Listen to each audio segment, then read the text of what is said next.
And welcome back to another episode of the Practice Players Podcast. Today's going to be episode 11, and I'm alongside Daniel, Nick, and we're the Practice Players. So today there's going to be no guest, but this is going to come out on the day of the first games of March Madness, not the first four, but the round of 64, and just going to sort of go through. Brackets are out. And just sort of talk through some of these games for anyone who's interested, get some insight, except when Dan's talking. So without further ado, let's get straight to it. So I guess we'll just sort of go game by game. Stuff needs to be said, stuff can be said. And yeah. So in the South region, the 116, Alabama versus Texas A&M, Corpus Christi, I believe. No disrespect to them. I'm assuming that's what the CC stands for. And I mean, I got Bama. That's all I have to say. yeah, I don't think this one really needs to be debated that much. Once we get into the further rounds, we can talk about Bama. But yep, Bama as well. So then the 8-9, Maryland, West Virginia. Might be a little Big Ten bias, but I do like Maryland. I mean, they play pesky defense, have some ballers. You know, Jameer Young can score with anyone. Dante Scott's a beast. And I just feel like they have more dudes than West Virginia. And at the end of the day, in the tournament, you know, the best players typically win the game. So I'm going to go with the 8 seed Maryland. this one was tough for me. I did multiple brackets, and I actually split my decision between the two of these. I think that they're both very similar teams. They're both very defense-oriented teams. I would also say Jameer Young is the best player in this game. So I think that does give Maryland the advantage. I think Eric Stevenson for West Virginia is also very good. And if he catches fire and scores 18-plus in this game, I think West Virginia could win. So for me, this is a 50-50 toss-up. They're both in tough conferences. I think it'll be one of the better games we see on Thursday. But if I had to have one pick, I would probably pick Maryland as well. Yeah, kind of piggybacking off of what Dan said. These are two very gritty defensive-minded teams coming from two very tough conferences. Obviously, they both didn't have the conference showings that they wanted to, but I think 50-50. I actually went with West Virginia in our bracket, but Dan, like Dan said, it's a 50-50. So then moving on to the 5-12 in the South region, I got San Diego State beating Charleston. I know Charleston, you know, runs and guns, shoots a lot of threes, but to me, San Diego State's just too experienced, too old, too many vets, and they're just not going to go out in the round of 64 with all those dudes ending their careers this year. The only way I see San Diego State losing is them letting the travel get to them. They're having to travel over 3,000 miles to play this game, opposed to Charleston having to travel less than 500. So this is that's an advantage for Charleston. It's going to be more of a home game for them.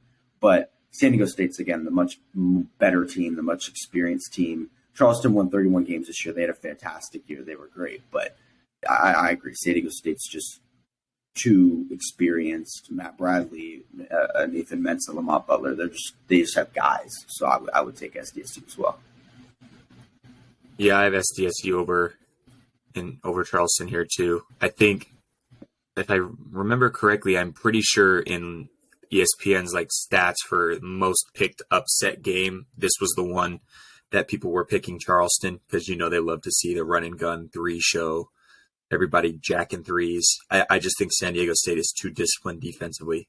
Playing them twice this year, they're just grown men. They like Dan said, they have so much experience, and they with the veteran experience, they're just going to take care of business. Yeah, no, we all agree on that. And going to the 4-13, Virginia Furman. With my first big upset, I actually have Furman. You know, Virginia's a very good team, but they slow the pace down. They like to methodically run their offense. They keep the game close. They shorten possessions. And Furman's a team that can score. Their top two scorers, I believe it's Bothwell and Slauson. Sorry if I butchered the names. I was looking at the stats when I was making my bracket because I spend way too much time doing that. But their top two scorers combined for 27 points, both shot over 50% from the field. So, I mean, they have guys that can score. And I think all their starters were in double digits or 4 of the 5. So to me, I feel like they can get the points up. Virginia slows the pace down, and I think that game's going to be very close. And give me the first upset. Give me Furman. I'm actually going to also agree with you on this. I have Furman in both brackets. I think that Virginia is a team that is very reliant on having a phenomenal defensive night in order to win. I just don't think that they have enough offensive firepower. Guys like Reese Beekman, Amon Franklin, Kai Clark, they're great guards and they're phenomenal defensive guards, and they know how to put the ball in the basket, but it's at how frequently they're going to do it. And I think that Furman, they shoot 36% from the year from 3, and that's a pretty solid clip. And if they can start knocking down threes in this game, I could very well see Furman with the upset. You guys make some valid points, but I have Virginia here. I think this game's in the low 60s, high 50s, and I think Virginia's been there before, and so I just think they pull out like a bloodbath and just take care of business in this game. I have to take back my remarks I said about you earlier and transfer them to Nick. No, I'm just kidding. But the 6-11, this is interesting. It's Creighton at the 6, NC State at the 11. Smith, phenomenal guard for NC State. I think he's going to be a good pro player. But to me, Creighton at that 6 line, preseason, I had them in a preseason Final Four. They're just too experienced, too good. Kalkbrenner, Nemhar, Arthur Kamula, sorry if I butchered that, Baylor Shireman. They just have too many guys. And NC State, sort of just shut down Smith. I know they have a few other dudes, but Creighton just is too good to lose that game.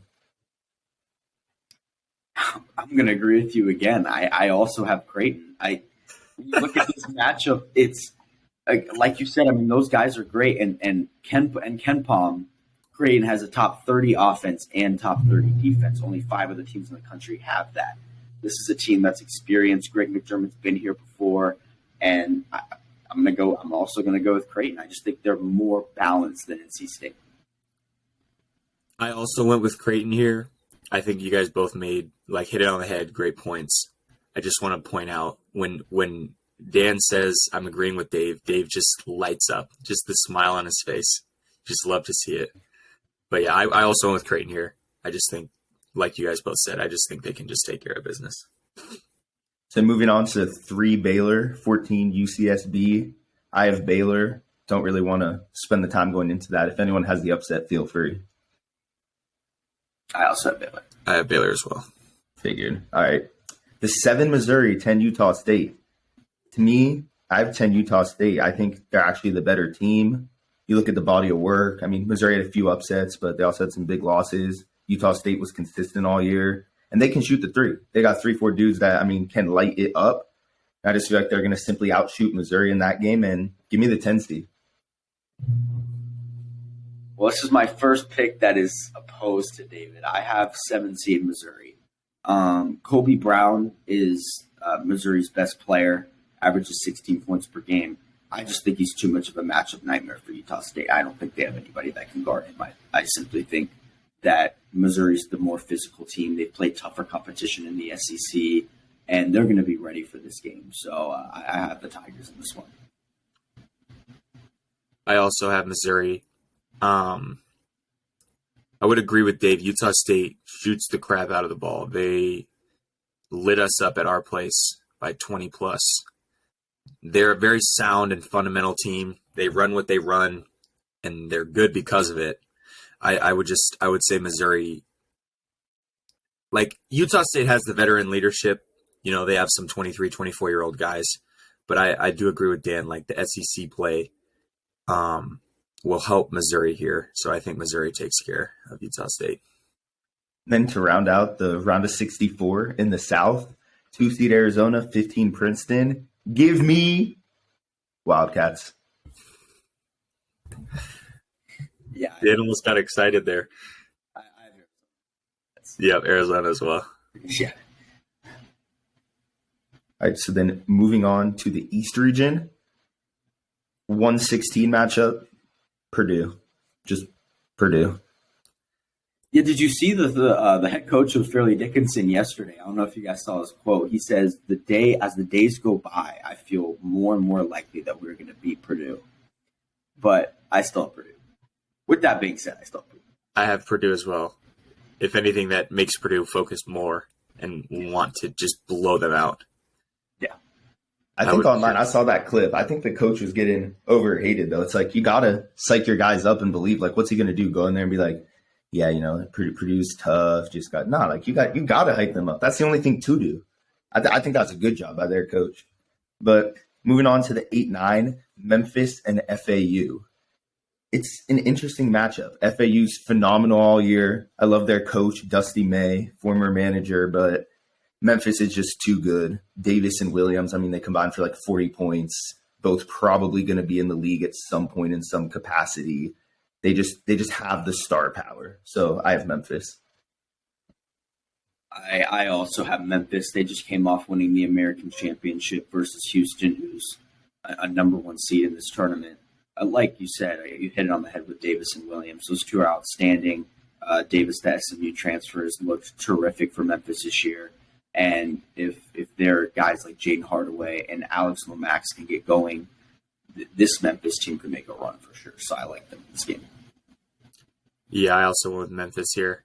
I think you guys saying winning the conference tournament, beating Houston, that was a big win leading into this tournament, and I think they're hitting their peak right up at the right time. And going on to the 5-12, Duke Oral Roberts. A lot of people like Oral Roberts for the upset, but I just don't see it. Duke's too talented, too hot, too well coached. They're not falling for that trap at all. Yeah, so Duke is 17-1 when their entire roster is healthy. And with Proctor and Roach back in that backcourt, Roach can finally take a scoring role. I think that helps Duke in making a run. Lively's finally starting to play. He's not scoring at a high volume, but he's finally starting to be a defensive presence they thought he'd be. So I just think it's going to be too much for Oral Roberts. So I'm going to take Duke. Yeah, I'm going to take Duke as well here. I'm for sure going to watch that game. Max, it's not Abmas, it's Asmus or something like that. Yeah, Asmus. He's extremely fun to watch. Averaged 24 plus a game this year, just like last year. So I'm definitely going to be tuned into that one. But yeah, I have to take care of business. Nice ringer, Danny. But in the I'm just trolling. But in the 4-13, Tennessee, Louisiana, I have Tennessee. I know they lost their point guard for the season, but I don't see them losing, at least in this round. I actually have Louisiana winning this game. I think the point guard position is the most important position in college basketball. A lot of people are going to disagree with this upset, but every year there's 2 or 3 upsets that you don't expect coming, and this is just one that I'm predicting will happen. I think that Tennessee does have still a veteran backcourt with Vescovi and Josiah Jordan-James, but when you look at Louisiana, they to me, I think they can take advantage of Zagai Ziegler's injury, and I'm going to go with the upset here. I'm going to take Louisiana. I went with Tennessee to agree with Dave there. I do have some upsets. I don't think this game is going to be one of them. I would have to agree with you. The point guard is the most important position. But I just think Tennessee is just like they were top 5 at one point in the year. They're still legit. So I think Tennessee is going to take care of business. So moving on in the East region to the 6-11, 6 Kentucky, 11 Providence. Give me Providence. I think they're, as an 11 seed, probably the scariest draw that you could get for an 11 or lower seed. And the revenge factor in this game, I'm excited to see. Bryce Hopkins played at Kentucky last year. They brought in all the freshmen, sort of told him he's not going to play. So he went to Providence. Now he's averaging like 17 a game. I just like that revenge factor. Ed Cooley always has his teams, playing well. They're usually defense oriented. This year they're like top 20 in KenPom in offense, but they're bottom 100, or not bottom 100, not top 100 in defense. They're like 103. But I think, Ed Cooley's the type of coach can psych his players up, and that defense will elevate at this time. In Kentucky, you just don't know what you're going to get. This is a worse team than they had last year, and I think Providence is a better team than who Kentucky played last year. No disrespect to that magical run, but yeah, I have Providence. I also have Providence with this 11-6 upset. It's tough because I don't like picking teams that lose the year before. I don't know, like how St. Peter's beat Kentucky last year. I don't know if that's just me, but I don't like picking teams that lose the year before because I feel like they come back different the next season. But especially with a guy like Oscar Tshiebwe who's on that team last year, coming back this year. But I really like the matchup for Providence. Like Dave said, they're top 20. Hopkins, I think, will have a massive game, a revenge type game for Providence. And I think the Big East this year was criminally underrated. And there are a lot of great teams in that conference. So they have the teams to they've had the teams to compete with this year. So I'm also going to go Providence. I guess I'm the odd man out. I went Kentucky. The point that you made, Dan, I also agree with. Like, it's hard for me to go against the team that lost to St. Peter's last year. And, Coach Calipari, I don't think is going to lose 2 back-to-back round of 64 games. I just don't see it happening. And Dave, like you said, this is the most entertaining, in my opinion, 6-11 game. I think Providence should have been a little bit higher of a seed. But, yeah, just give me Kentucky here. Moving on to that 3-14, Kansas State, Montana State. I have Kansas State. No explanation. Kansas State. Yeah, I can see as well. I put Montana State on the board. I felt as if, and this is a little newbie of me, but I felt like I didn't have enough, shocking ones. I don't know if that's a smart tactic, but normally the people who have the best brackets are the ones who just click random buttons. So that's my reasoning behind just picking Montana State. I do think Kansas State's going to win, but I actually have Montana State on my bracket. It's fascinating. So moving on to the 7-10 matchup taking place in the beautiful city of Columbus, we have Michigan State and USC. Think it's a good game, but what does John Rothstein say? January, February, Izzo. Tom Izzo, 25 consecutive March Madness, just coaching diff. No disrespect to USC. Their coach is also phenomenal, but Izzo's just on another level. It's a veteran team. Joey Hauser, Jaden Akins, Matty Sissoko, AJ Hogard, Tyson Walker, who's a bucket. They have too many vets. They have the best coach in America, in my opinion, after Chris Holtman. So give me the Spartans. I'm also going to go Michigan State here. We were able to play USC this year, and the one time we played them, we kind of destroyed them, and that was a little I'm being real. Like it was never in doubt. And when I saw that, I was like, is USC as legit as we're thinking they are? And Boogie's terrific, and Drew Peterson, their guard position is terrific, but they have nobody in that front court that's going to be able to stop Joey Hauser or AJ Hogard driving to the basket or Tyson Walker. There's not enough rim protection for USC, and I think Michigan State will take advantage of that. They're the older team, the more experienced team, and like you said, Izzo in March is just he's a lock. So I'm going to go Michigan State. Yeah, kind of contradicting what I said earlier about guard play. I think the big men in this game for Michigan State just take it over and just take care of business. Not much more needs to be said about that one. Yeah, I don't think USC has an answer for our boy Jackson Kohler either. But moving on to the 2-15, I have Marquette over Vermont. No real explanation needed, just better team. Not going to lose. I also have Marquette, and I really like Marquette. But I will say the Vegas has Vermont only 10.5-point underdogs, which is by far the lowest of the 15 choose. So just to keep that in mind, Vermont is probably the best 15 seed we have in the field. I do think Marquette will win, but I do think that this game could be surprisingly close. I also have Marquette. I don't think much more needs to be said. So moving on to the Midwest, 1 Houston, 16 Northern Kentucky. I have Houston, probably the best team in America when fully healthy. Yeah. So Houston. Yep, Houston. So moving on to the 8-9, Iowa, Auburn. This is sort of a battle of strengths. Auburn, yeah, tongue twister. Auburn can be, sort of shaky on offense, but they always have a great defense. Iowa, not very good defensively, but I mean, they can score 100 in a college basketball game. In this 8-9 matchup, defense wins championships, but an elite offense can win you a game or two. And if Auburn struggles to score, they just can't keep up with the scoring of Iowa. So I took the Hawkeyes. I also have Iowa. Auburn actually ended the season really poorly. They were 15-3 at one point, and I believe they finished their season 3-9 or 3-8. They lost 8 of their last 11 or 9 of the last 12 at the end of the year, and that's not great momentum heading into the tournament. And I think Iowa, if they can catch fire, they're a highly. Chris Murray's phenomenal. They're a team that can score 85 plus against any team in the country if they're making their shots. So I also have Iowa in this one. Yeah, I have Iowa. You guys kind of both hit it on the head. I think defense does win championships, but offense can win a game or two. It's a great saying. Thank you.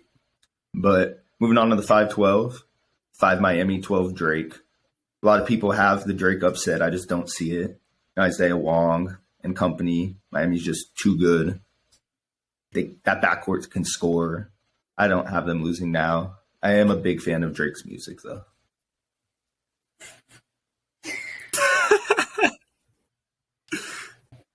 I think that Miami's just too good.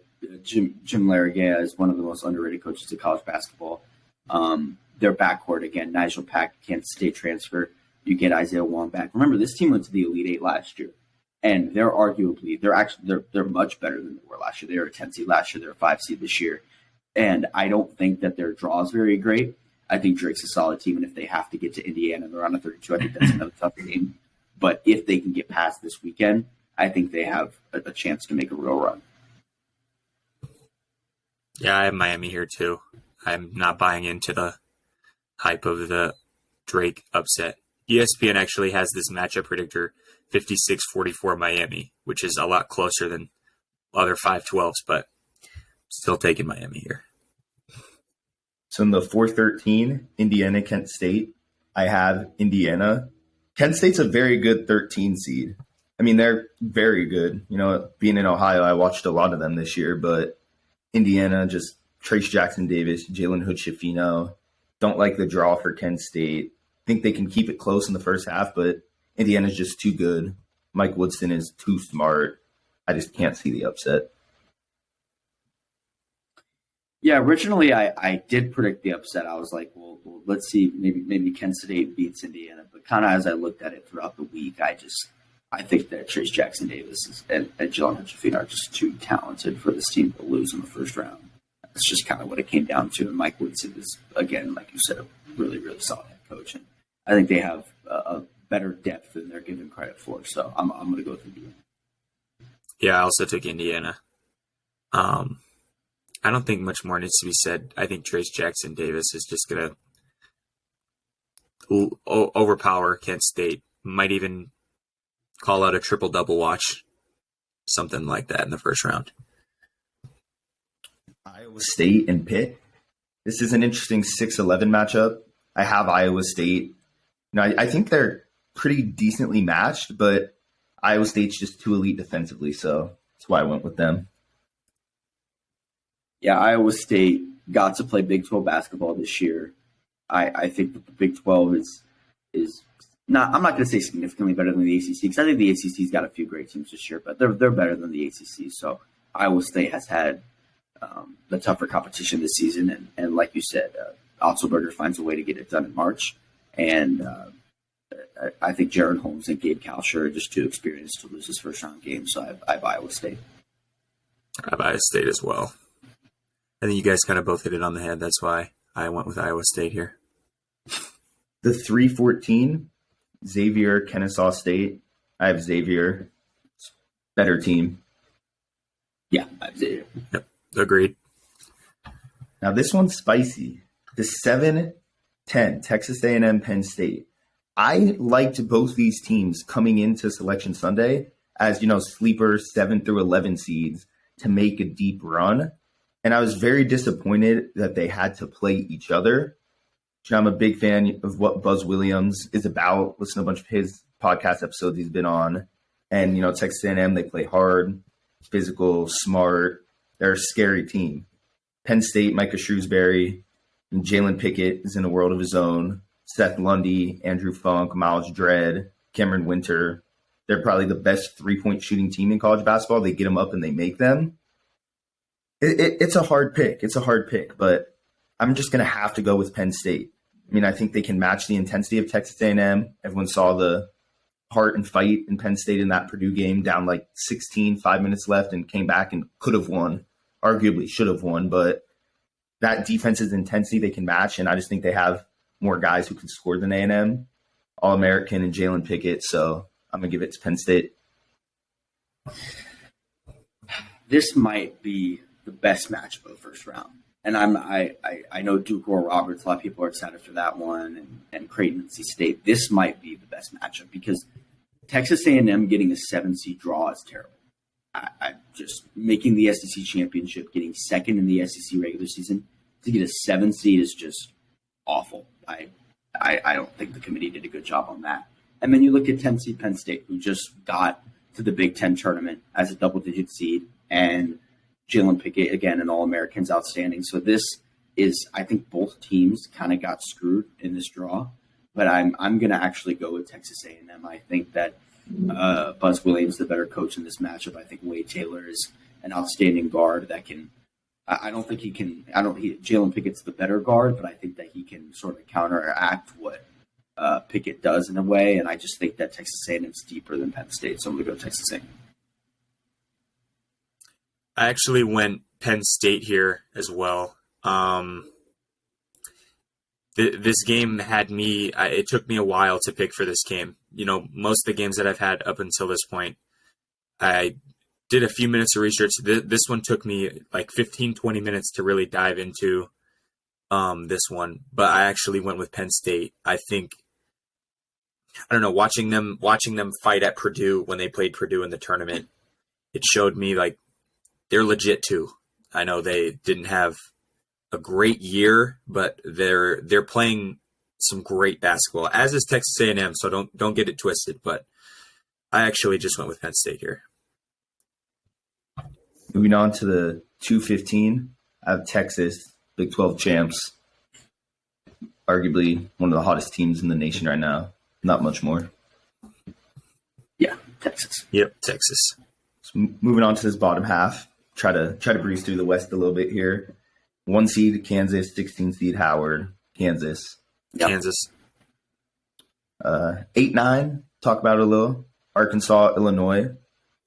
I just think Arkansas, Musselman's going to have them fired up. Anthony Black, Nick Smith. I just think they are too good defensively and have enough offensive prowess.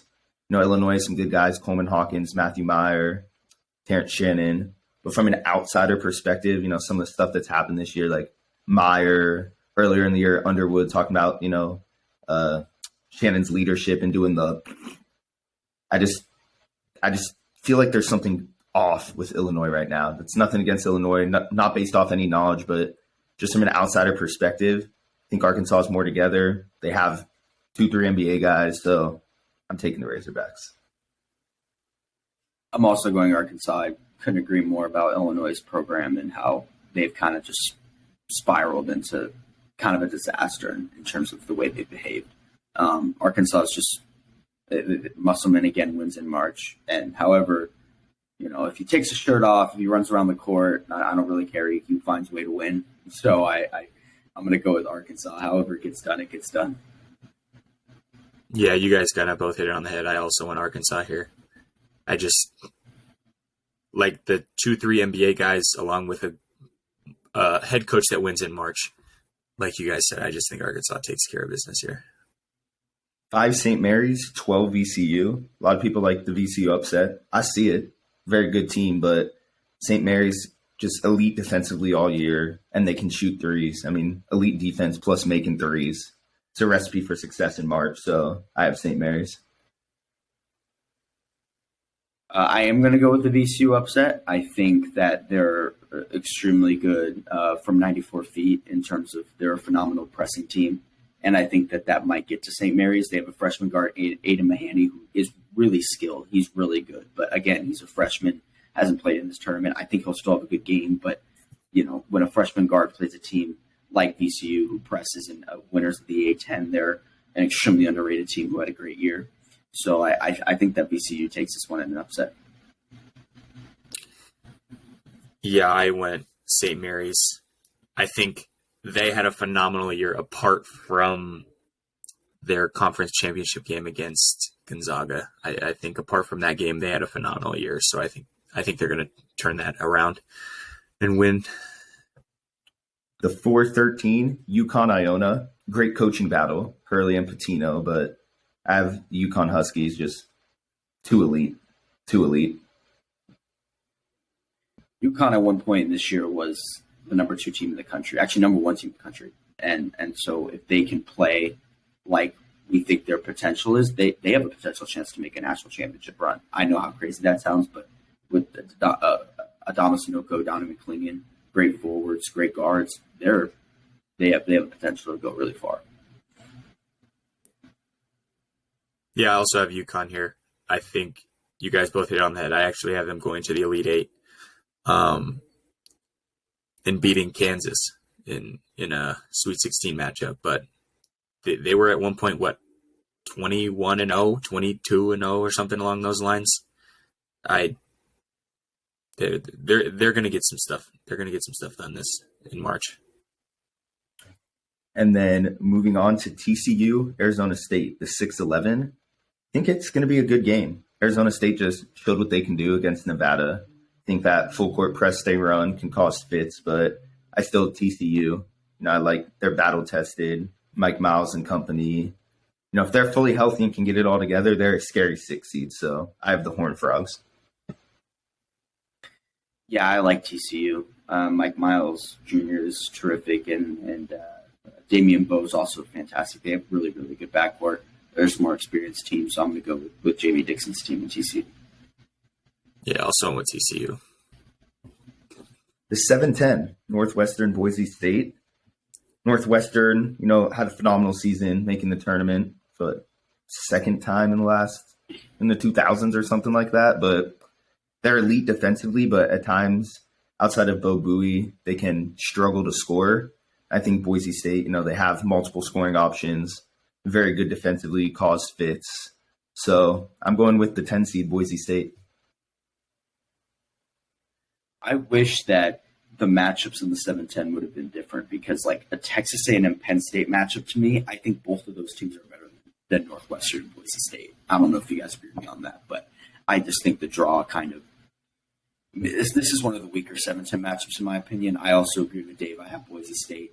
When we watched them play in Vegas, it felt like they didn't miss in your guys' game, Nick. And I just think they're the deeper team. When you look at it, Marcus Schauber Jr. comes back. I have Boise State. I just think they're better. I actually went with Northwestern. My pick is strictly on anger towards the Boise State program. Them beating us in the Mountain West tournament makes me want to see them lose. So that was my decision for Northwestern to win that game. Nothing wrong with that. And moving on to the 2-15, UCLA, UNC Asheville. I have the Bruins, Westwood. They're too good. Hami Heikes, Tiger Campbell, Mari Bailey, Bona. They're just too good. Losing Jalen Clark may hurt them later, but just too good now. UNC Asheville has no chance, in my opinion. This is going to sound salty, and I understand that. The last 2 years of 15 has beaten it too. Okay, 2 years ago, Oral Roberts unfortunately beat David Team Ohio State, and last year, St. Peter's beat Kentucky. Now, I did 3 brackets. 2 of them I picked UCLA. 1 of them I did pick UNC Asheville because I look at it like this: no Jalen Clark and no Adem Bona. Though that is tremendous loss for UCLA. Kenneth Nwaba and Mac Etienne are not going to be able to hang if they get to the Sweet 16, and that's their bigs against Gonzaga. I'm being truthful. If they get to the Sweet 16 and Nwaba and Etienne are their bigs against Timmy, they're not going to win. But Are we on the round of 34, Dan? I think Drew Timmy's not on UNC Asheville. But to get to UNC Asheville, I think that, again, I think UCLA is going to win this game. But I just want to point out that a 15th beaten a 2 the last 2 years, and UCLA is seriously injured. So if they get into foul trouble, if one of Hawkins or Campbell gets into foul trouble, watch out. That's all I'm going to say. I think UCLA wins, but just be warned. I think UCLA wins comfortably. I don't think they struggle at all this game. So let's sort of fly through our round of 32s into the Sweet 16. So I guess let's just go by region. So for the South, I have Alabama beating Maryland, San Diego State beating Furman, Creighton upsetting Baylor. I think they have the pieces to do that, and Arizona beating Utah State. Yeah, I have Alabama beating West Virginia or Maryland, depending on what bracket we look at. I have San Diego State beating Furman. I have Creighton also beating Baylor, and I have Arizona beating Missouri. I have Alabama beating West Virginia. I have San Diego State beating Virginia. I have Baylor beating Creighton. And then I have Arizona beating Missouri. So then in the East, I have Purdue over Memphis, but a good game. Duke over Tennessee. Kansas State over Providence. And I'm going to do it. I did it. I'm going to do it. January, February, Izzo. Give me the Spartans over Marquette. In the East region, I have Memphis upsetting Purdue. I have Duke beating Louisiana. I have Kansas State beating Providence in a super tight one. That one took me a while to go with Kansas State's side, and I have Marquette handling Michigan State. Yeah, I have Purdue beating Memphis, Duke beating Tennessee. Obviously, I didn't take Providence, and then I decided to take Montana State as an upset. So I think Kentucky will beat Montana State, and then I also have Marquette beating Michigan State. But that 7-2 round of 32 game is going to be one of the best games of college basketball thus far. So going to the Midwest, Houston over Iowa, Indiana over Miami. Miami's weakness is rim defense, paint protection, and Indiana has a guy that's, very good down there. And also has an elite guard with him in Jalen Hood-Schifino. So I like Indiana there. Xavier over Iowa State. Iowa State's good defensively, but Xavier plays solid defense but has elite offense, gets shots up. And then Texas, Penn State. It's tough. Like Penn State as a 10 seed. I think Texas is a horrible draw as a 2 seed if they can even get past Texas A&M. So I have to go with the Longhorns. I took Houston over Iowa, even though Houston's hurt. I just think that they're so good. I did pick Miami over Indiana. Just love the guard play. I have Xavier over Pittsburgh. I think Xavier's extremely underrated. They could also make a run. And as tough as it is, I have Texas over Texas A&M. A&M had a great year. Texas just won the Big 12 championship. They're tremendous. So I have Texas. Yeah, I have Houston winning. I have Miami beating Indiana. And then I have Xavier beating Iowa State, and then I have Texas. Moving on to the West, Kansas and Arkansas. I think Arkansas can give them a scare. I think Arkansas can win, but I still took Kansas, prowess to that team, title defenders, Jalen Wilson and co. Just too good. St. Mary's, UConn. I have UConn, and I don't think this game will be close. I like St. Mary's defensively, but I don't know if they can hang with UConn. I don't. TCU, Gonzaga. This one's tough. I like both of these teams to, again, make a deep run. Feels like this bracket, a lot of my sleepers going into Selection Sunday are deep team runs that could be like not top 2 seeds matched up with each other in the first 2 rounds. So I'm going to go with Gonzaga. I think they have too much offensively. Drew Timme, the Vegas boy, Julian Strother, off the bench having a guy like Malachi Smith. I just think they're too good for TCU. And UCLA, Boise State, no Bona, no Clark. Even if Bona's not back for that game, I don't think it's going to be a problem. Give me the Bruins. I'm gonna go. Yeah, I went Kansas over Arkansas. I actually have UConn making a run, so UConn over St. Mary's. Gonzaga is playing some amazing basketball right now, despite this being one of their, I want to say, worst years of the past few years. But they're playing some great basketball right now, and then UCLA over Northwestern. It's getting a little chalky over there in the Walters household. I'm going to go with Kansas to beat Arkansas. I'm going to go UConn to beat VCU. I'm going to go with Gonzaga to beat TCU. And then in this bracket, I decided to take UNC Asheville. But I don't think they take it to the Sweet 16, so I'm going to take Boise State. That's crazy. So moving on to the Sweet 16 in the South, Bama over San Diego State. I think San Diego State will give Bama some trouble. They're a veteran team, very good defensively, but I just think, Bama's too talented. Brandon Miller, Mark Sears, Noah Clowney, Quinter Lee. I think it's going to be a great game. San Diego State's going to give them competition, but I have Bama. And Creighton, Arizona. Creighton's another one of those teams, I liked them for a deep run. It's unfortunate they match up with Arizona. If they had a different 2 seed, I'd probably take them. But, it's a matchup from the Maui Championship. I just think Arizona's too complete in that front court, too proficient offensively. I like Creighton a lot, but I just can't go against Arizona there. Yeah, I couldn't agree more. I have Alabama and Arizona. Again, Arizona with Zeus Tubelis and Umar Paulo might be the best front court in college basketball. Just dynamic-wise, they're just so different, and that's what makes them really good. So I have Alabama and Arizona meeting the Elite Eight.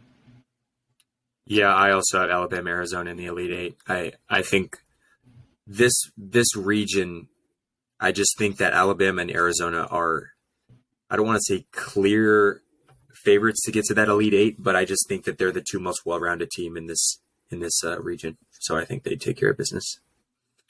Moving on to the East, my region of craziness. When I was making my bracket, my Sweet 16 had like 27 different varieties, but what I locked in on, Purdue versus Duke in Madison Square Garden. It's going to turn into Cameron Indoor North. It's going to be a home court advantage for Duke. It's going to be wild, and Duke's the hottest team in the nation. But in case people forgot, they matched up earlier in the season, both teams pretty much healthy, and Purdue won by 18, I believe, in Portland. And, that's not a fluke. Zach Edey, Lively's a phenomenal defender, but Zach Edey's just too much. They move the ball too well, find the shooters. In what might be an upset because of Cameron Indoor North, I have the 1 seed Purdue beating Duke in a very good game. And then moving down to the bottom side, Kansas State and Michigan State. Kansas State, phenomenal all year. That backcourt's crazy, but they were picked last in the Big 12, sort of overseeding expectations. Tang did phenomenal in his first year, but don't let Izzo have a veteran crew who can shoot. I think this bottom half of the East region was a phenomenal draw for Michigan State. If they can hit their threes, I'm very high on them. January, February, Izzo, they're going to the Elite Eight. Give me the Spartans. I can sense a little Big Ten bias, but we'll allow it. That's just Tom Izzo. And in the East region, I have Duke beating Memphis. I will agree with Dave that I think that game is almost a home game for Duke. And if they're matched up with Memphis in this one, I think that Memphis's luck just kind of fizzles out. And then Kansas State Marquette. I might be the only believer of this, but I think Marquette has continued to be underrated all year. They won the Big East regular season. They won the Big East championship. And I feel like they still don't get talked about as a real contender. I do think they're a real contender. I think they have a top 3-point guard in the country in Tyler Kolek, and that won 2 games in March. So I have Marquette going to the Elite Eight. Yeah, I have Duke. I have Duke beating Purdue. I think home court advantage helps here. I think that loss that they took earlier in the year, they weren't really at their peak. I think they're hitting their peak right now, just winning the ACC championship. And then I have Marquette beating Kentucky. I'm very high on Marquette, so I am not asleep on them. I see what they have going on over there. Moving on to the Midwest, Houston, Indiana. I like this matchup a lot. I just think Houston's too good defensively. It's going to be a battle, but I feel like they can contain Indiana's star power in Trace Jackson Davis and Jalen Hood-Schifino. And if those two are shut down, I mean, no disrespect to anyone else on Indiana, but no one else is going to be able to pick up the scoring slack. So I have Houston. And Xavier, Texas. Xavier came into the year, new coach, Sean Miller. They shoot the three ball incredibly well, but sort of weak defensively. And Texas, I mean, just won Big 12 tournament, that is. Won the Big 12 tournament. Elite defensively. Have some dogs offensively. So I have the Longhorns. Yeah, this is another one of those regions that I think is one of the better ones. I have in an upset, Miami upsetting Houston. If we don't know the status of Marcus Sazzer, because his injury has constantly been lingering, so I'm figuring he'll try to play through it, but I don't know if we're going to get an 100% version of him, and I think that Miami takes advantage of that in the guard play category. And then if we look at Xavier and Texas, this is one of, in my opinion, the best matchups in the Sweet 16. I think Xavier, like Marquette, the Big East, I feel like was just really underrated this year. But I do think Texas takes this one. They're a tremendous team with a lot of talent, so give me Texas. Yeah, I have Houston beating Miami here. I think that's going to be a very, very good game, and Miami could take that game. But I do have Houston beating them, and then I also have Texas taking care of Xavier. Another 1-2 Elite Eight for me there. Moving out west, the region of death, as a lot of people are calling it. I mean, you have a Sweet 16 of Kansas, UConn, Gonzaga, UCLA, if the 1 through 4 make it. I mean, that's insane. Like, those teams at one point this year were all like, oh, yeah, they're a 1 seed lock. So, Kansas, UConn.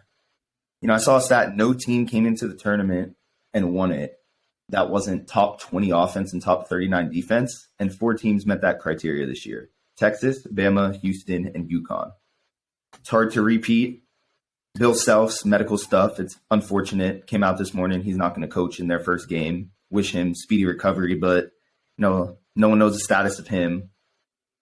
I have my first 1 seed losing. I have UConn beating Kansas. I think, they're elite offensively, elite defensively, have the pieces, have the coaching. So give me the upset. And the 3-2 UCLA Gonzaga. It's tough. It is very, very tough. Bona's injury is concerning, but from everything I've seen and read, it's nothing major. They might hold him out the first game, but should just be a strain. So assuming he's healthy, I'm taking UCLA. I like Gonzaga. They're elite offensively, but defensively not so much. Whereas UCLA on KenPom entering the tournament was number 1 in defense, still have a top 20 offense. And, defense does win championships. So with a healthy Bona, I have UCLA taking care of Gonzaga. Yeah, real quick, I have UConn actually also upsetting Kansas. We don't know the status of Bill Self, and I think UConn at one point this year was the best team in the country before 2023 began. And I think that they re-embarked that and they upset Kansas. And then I have Gonzaga beating Boise State. I just think Gonzaga will be too much of the Broncos, but they make a cool run to the Sweet 16. So, yeah, my Elite Eight would be UConn, Gonzaga. Yeah, I also have UConn beating Kansas.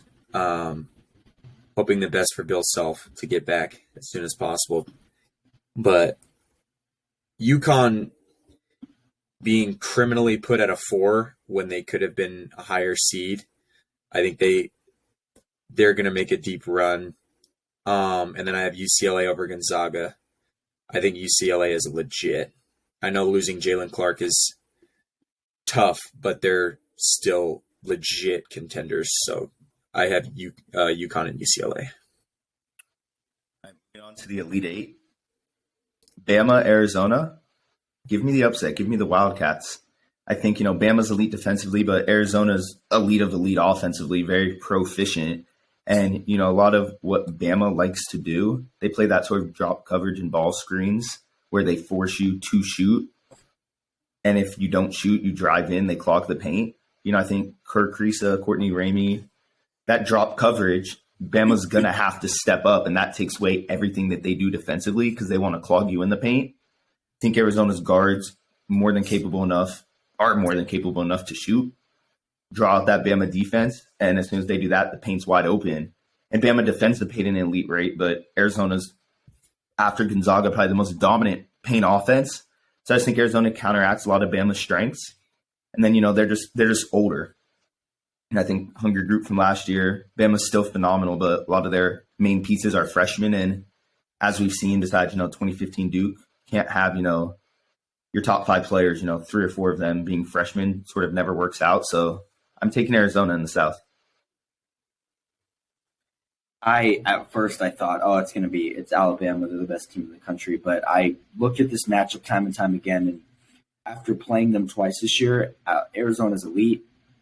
And I also have Arizona going to the Final Four. I also agree with Dave. I think Arizona would win this game. I have Alabama.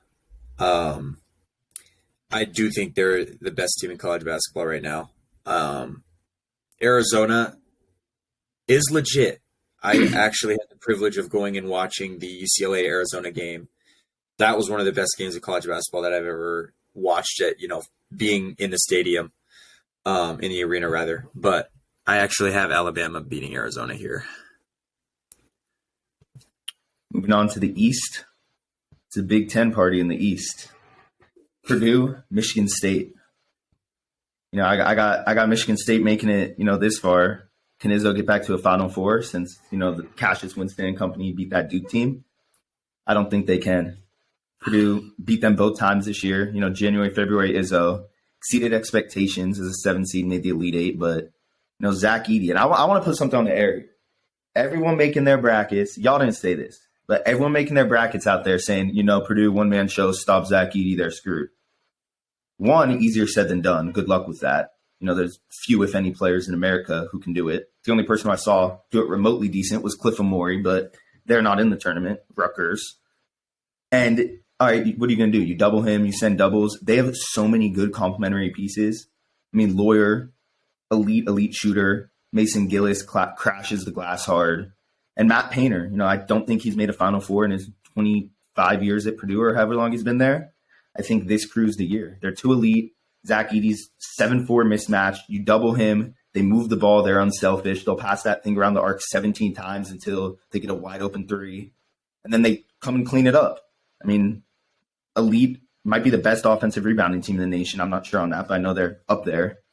Mason Gillis crashes hard. Edey, Braden Smith, David Jenkins. They have the pieces. They have other guys. And I just think Edey is too much of a matchup. So I have Purdue going to the Final Four and sort of, earn the 1 seed. And everyone's talking about them like they're a 4 or 5 seed. They're tired of the disrespect. And Boilermakers, Matt Painter gets his Final Four.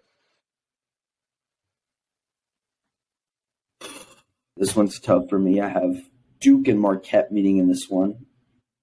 2 teams from the East. And while I do think Duke, like you said before, I completely agree that it would be essentially a home game for Duke.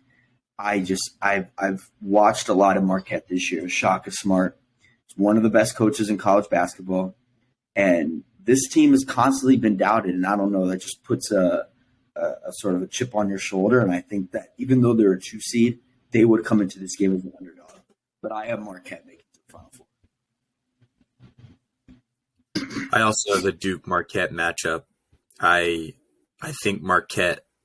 I agree with what you said earlier, Dan. I really think people are sleeping on how good the Golden Eagles actually are. So I have Marquette winning this one. So moving to the Midwest, Houston and Texas. Phenomenal matchup. 2 of the best teams in the nation. Do a lot of things elite. But to me, I took Texas. If fully healthy, and I'm not trying to backtrack, but if fully healthy, I'm probably taking Houston. But Marcus Sasser's groin injury is scary. I mean, those things usually last 3-4 weeks. So it's probably going to be lingering, can re-aggravate it at any point. I mean, we saw with Booker, LeBron this year, NBA guys trying to come back with the best of the best medical staff and couldn't. And it scares me. So, I'm taking Texas here strictly as sort of a safer pick. I think they're an elite team, and you're going to see that in a minute. And they are elite. They could win this game. Fully healthy, I'm probably taking Houston, but Sasser's injury being up in the air, Texas is just the safer pick. I think they have without Sasser, I think they have an easier path to make it here than Houston does as well. So I'm taking Texas to go to the Final Four. Yeah, I have in this matchup Miami and Texas. And this Miami team reminds me a lot of 2019 Auburn team with Jared Harper and Bryce Brown and Chuma Okeke. And I think that Miami is very similar to that team. And so I'm going to go with an upset, and I'm having Miami right to the Final Four. And I'm going to go with the Hurricanes. They're elite, like I said. I have Houston in this one, and in my opinion, if Sasser, like I kind of played my Houston selection as if he is over the injury. I agree with Dave. If he's not, Texas will probably take care of this one because Texas is playing some amazing basketball right now too. But I kind of played my bracket as if Houston is fully healthy. I know they're not, but getting to that, and it's March. Sasser, probably his last year there. He's going to leave everything he has out there. Obviously not being able to play last year. I think Houston makes it to their Final Four. Moving on to the West, the hardest region in my opinion. I have 4 seed UConn, 2 seed UCLA. And, took UCLA beating Gonzaga because I'm assuming Bona's healthy. I'm going to do that again. Danson and Westwood all the way to the Final Four again. I think Tiger Campbell, Hami Jaquez might be better than, the guards and wings at UConn. They have some phenomenal guys. Hawkins great, but I just like senior leadership and the abilities of those two. Amari Bailey's sensational freshman. David Singleton, very good complementary piece. Dylan Andrews was one of the best, freshman point guards in this class coming in, backing up Tiger Campbell. And then a healthy Bona. That's going to be a battle in the paint between those two centers. But I'm just taking UCLA. Number 1 defensively all year. Defense wins championships. I get they don't have Jalen Clark, but they still have a lot of other phenomenal guys. And I'm taking the Bruins. Yeah, in this matchup, I have UConn and Gonzaga. These are two teams I think, again, at points in the year have been top 5, the 4 seed and the 3 seed. I'm actually going to take UConn because I think UConn has that run. Dan Hurley's terrific. I just don't see Gonzaga because Gonzaga has had such better rosters over the years. They've yet to win a national championship, and this roster is worse than rosters they've had over the last few years. So I just think UConn's deeper, and I've always liked UConn since November when we put them in PK and they kicked our rear. But I'm going to say UConn wins this game and they head to the Final Four. I actually have UCLA beating UConn. I agree with Dave. This is going to be a bona fide great matchup. You see what I did there? UCLA will take care of UConn in this one. I like that, Nick. That was good for you. But moving on to our Final Fours, I guess let's sort of all go around and say them, and then we'll break them down. So I have Arizona coming out of the South, Purdue out of the East, and then Texas out of the Midwest and UCLA out of the West. So I have a 2 seed Arizona, 1 seed Purdue, 2 seed Texas, 2 seed UCLA. I have Arizona, Marquette, Miami, and UConn. So I have 2 seed Arizona, 2 seed Marquette, 5 seed Miami, and 4 seed UConn. I think this year's going to be wild. It's been one of the most wild regular seasons. I think we get a wild postseason. I have 1 seed Alabama, 2 seed Marquette, 1 seed Houston, and 2 seed UCLA. So for me to break it down, Arizona, Purdue. Matt Painter finally gets to his Final Four. Arizona, under second-year head coach, makes their first Final Four. So it's a great matchup. I like Purdue as a program. I do. A lot of people within the Big Ten and people I know don't like them simply because they're always good. But, Painter's a class act. Never hear anything bad about him. Always a friendly person. Their team, they don't have any, a-holes, so to speak. Zach Edey's phenomenal player, phenomenal person. after they whooped us in their place. I saw a video. He was signing autographs for kids like 70 minutes after the game, still in his jersey. So, I mean, they're a hard program to hate, even though they whooped down on us twice this year. But Arizona, I think, just matches what Purdue wants to do so well, and then is even better at it. You know, Purdue's still young. Braden Smith, starting point guard, is a freshman. Lawyer's a freshman. Arizona's elite in the paint.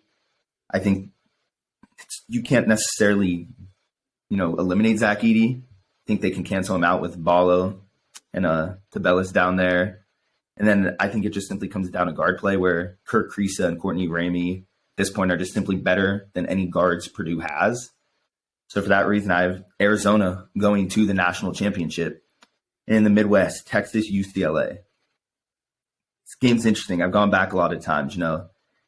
UCLA, would love to see them there. They're a fun team, elite defense, but without Jalen Clark, I think this is the game that gets them. I think they can get by Gonzaga.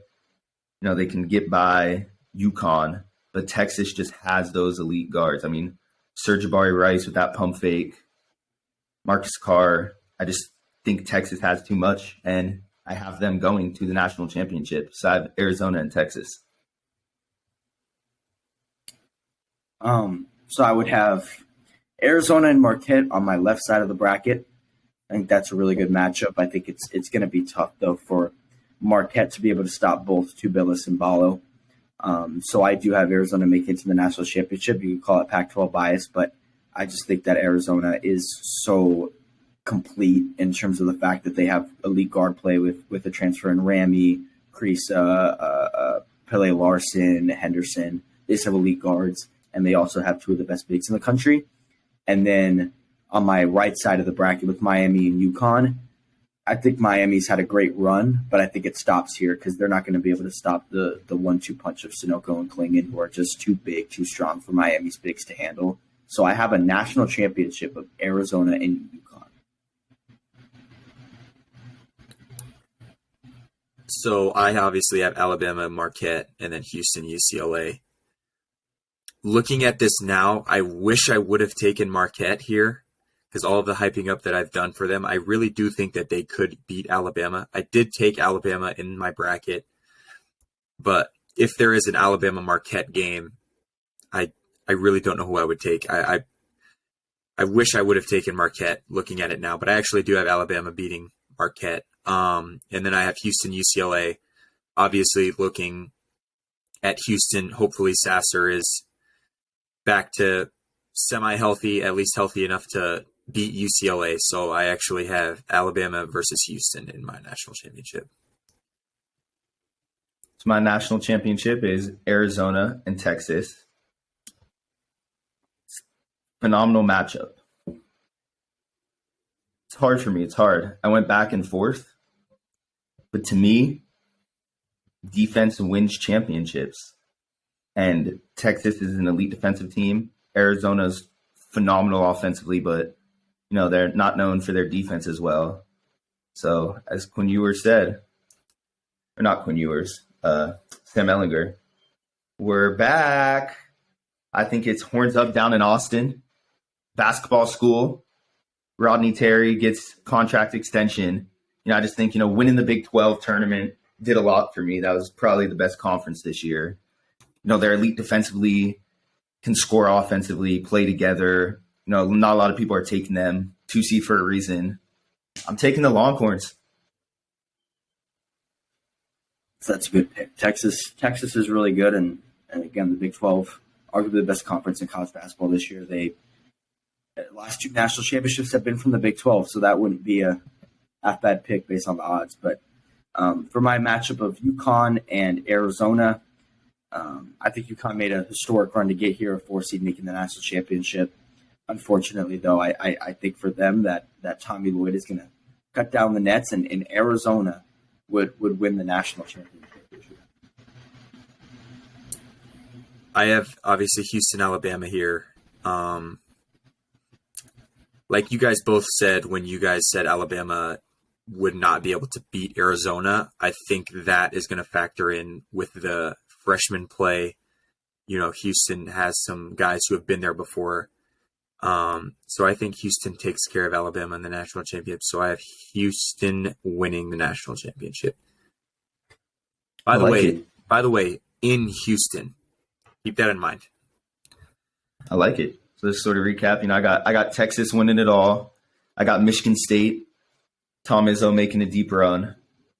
And going into next season, it's going to be very interesting and nice to see, but I don't know how anyone's going to contain a Bruce Thornton, Roddy Gale backcourt. So that might be a future prediction for next year's March Madness. So that's my champion, my Cinderella, and my 2024 March Madness pick.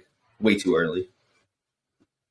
I want to give a little shout out to the NIT, the National Invitational Tournament. The Ducks had a 30-point win last night. So if you're filling out your NIT brackets, just know that the Ducks are coming for Vegas. We're coming for the NIT championship because Xavier won it last year, and they're a 3 seed in this year's tournament. So keep that in mind. Hopefully, the mojo of doing successfully in NIT will carry on the next regular season. Is the NIT in Vegas the championship? Yeah, it's at the Orleans. Yep. Nick, you got no final saves for yours? Anything you want to put out there? I just think Houston is the most complete when healthy. So I think Houston's just going to take care of business. I will say dark horse for next year. I think I believe they're the Runnin' Rebels. I think they won a national championship back in 1990. I think seeing them in the tournament next year is a huge possibility. And dark horse 2024, I could see a Final Four of UNLV, Oregon, Ohio State, and I honestly don't care who the fourth team is. Doesn't matter. Doesn't matter. And if that happens, I would love to see in the Final Four Oregon UNLV first, because the animosity that would be content. If the basketball gods want content, because after that game, we immediately have to hop on a pod episode. And I would just love to be able to sit back, let you two go at it. That would be a dream. That'd be a dream. But no, this was fun. We'll see whose picks are right. Looking forward to this March Madness. It's fun. Going to be exciting to see. Shout out Michigan State, my Cinderella team. Our boy Jackson. Think they can make a deep run. Think the Longhorns are going to make me look very smart here. And going into soft season, I don't know what the future odds are, and I'm not allowed to tell people betting advice. But Roddy Gale, Bruce Thornton backcourt. It's going to be hard for anyone in America to stop that next year. So use your money wisely. But as always, it's been fun. Long episode, but good. If you listen this far, you're a true believer. Appreciate it. If not, oh well. Shout out Nick Moore. I know you're listening right now. But as always, PPP out.